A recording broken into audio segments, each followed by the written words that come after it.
किए गए अगेंस्ट साद रिजवी वो इलीगल है, क्योंकि जब एमपीओ के तहत डिटेन किया गया 3 महीने की डिटेंशन को रिव्यू बोर्ड ने गैर कानूनी डिक्लेयर किया था। फिर जब एंटी टेररिज्म एक्ट के तहत डिटेन किया तो आज ऑनरेबल कोर्ट ने उस डिटेंशन को भी इलीगल और अनकॉन्स्टिट्यूशनल डिक्लेयर फरमा दिया है।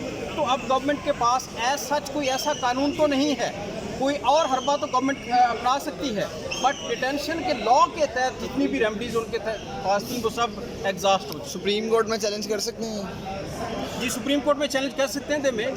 तो अगर सुप्रीम कोर्ट में अभी चैलेंज करते हैं और उस वक्त तक डिटेंशन की डेट खत्म हो जाती है, ये ऐसा नहीं हो सकता, इसमें इंजंक्टिव ऑर्डर पास नहीं होता।